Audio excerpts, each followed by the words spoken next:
আজ 23শে জানুয়ারি ভারতবর্ষের স্বাধীনতা আন্দোলনের আপসহীন ধারার পথিকৃৎ মহান নেতা নেতাজি সুভাষচন্দ্র বসুর 129তম জন্মদিন। এই উপলক্ষে যথাযোগ্য মর্যাদা ও শ্রদ্ধার সঙ্গে নেতাজি সুভাষচন্দ্র বসুর 129তম জন্মবার্ষিকী কমিটির উদ্যোগে রাজ্য মিউজিয়ামের সামনে এক স্মরণীয় অনুষ্ঠানের আয়োজন করা হয়। অনুষ্ঠানে নেতাজির প্রতিকৃতিতে মাল্যদান করে শ্রদ্ধা নিবেদন করা হয়। এই উপলক্ষে বক্তব্য রাখেন কমিটির সদস্য শ্রী মিলন চক্রবর্তী।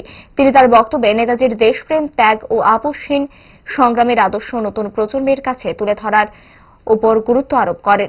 অনুষ্ঠানকে আরও ভাবগম্ভীর করে তোলে সঙ্গীত ও আবৃত্তি পরিবেশনা। উপস্থিত সকলের অংশগ্রহণে নেতাজির প্রতি শ্রদ্ধা ও সম্মান জানিয়ে অনুষ্ঠানটি শান্তিপূর্ণ ও সুশৃঙ্খলভাবে সম্পন্ন হয়।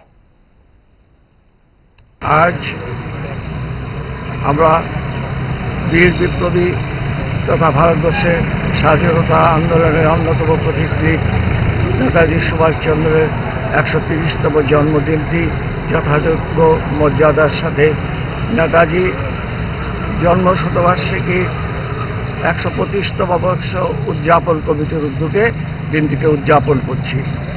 আমরা মনে করি যে উদ্দেশ্য নিয়ে নেতাজি স্বাধীনতা আন্দোলন করেছিলেন এবং ভারতকে মুক্তি করার জন্য যেভাবে তিনি ঝাঁপিয়ে পড়েছিলেন, সেই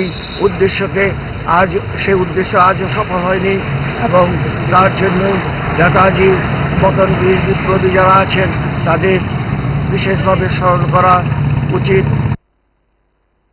আগরতলা শহর প্রস্তুত তো সবচেয়ে বড় শপিং সেলিব্রেশনের জন্য। এসে গেছে 11th ইন্টারন্যাশনাল ইউনিভার্সাল এক্সপো, এক অনন্য আন্তর্জাতিক আয়োজন। চিলড্রেন্স পার্ক আগরতলায় 9th জানুয়ারি থেকে 26 জানুয়ারি 2026 পর্যন্ত। দুবাই, আফগানিস্তান, টার্কি, থাইল্যান্ড সহ বিভিন্ন দেশ থেকে এসেছেন ফরেন পার্টিসিপেন্টস। নিয়ে এসেছে আন্তর্জাতিক পণ্য, স্বাদ আর সংস্কৃতির অনন্য অভিজ্ঞতা। শপিং, ফুড, এন্টারটেইনমেন্ট সবকিছু এক জায়গায়। এটা শুধু একটি এক্সপো নয়, এটাই আগরতলার সবচেয়ে বড় শপিং ফেস্টিভ্যাল।